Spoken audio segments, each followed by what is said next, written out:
C'était au mois de septembre dernier, le bal tamoul marquait son entrée triomphale à Stella. Les accessoires appelés anneaux, en bois, parfois en matière plastique, survivent grâce à la volonté des familles. Mais le théâtre chanté tamoul ne court plus les rues. 2 spectacles à Saint-Leu ont permis au public de le découvrir.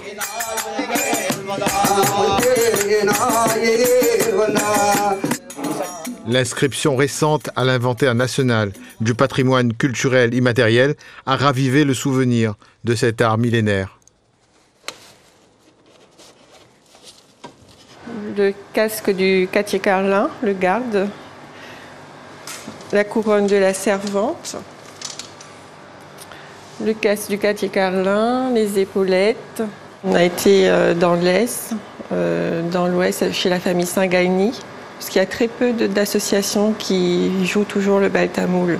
Il reste 2 associations actives, donc Tirou-Val-Ouvar à Saint-Louis avec la famille Valiama et la famille Saint-Gagny à Saint-Gilles-Léo. La sérénité des anciens moulins de Stella enveloppe les ambiances joyeuses du bal tamoul qui s'opérait naguère dans les salles vertes. Inspirée des épopées hindoues, cette forme de théâtre populaire se traduit par une structure répétitive des histoires variées. Les engagés sont arrivés avec des anneaux, avec des couronnes, avec des épaulettes, etc.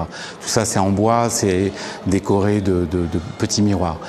Au fur et à mesure, à force d'être utilisé et joué, il s'abîme. Et progressivement, les descendants de ces engagés indiens vont fabriquer leurs propres anneaux en fer blanc, en bois, en utilisant les frises de lambrequin pour faire des couronnes. Et finalement, on peut dire que ces objets, notamment ceux créés dans les années 60-70, sont devenus des anneaux créolisés finalement, et parce que fabriqués localement, parce que nés à l'île de la Réunion.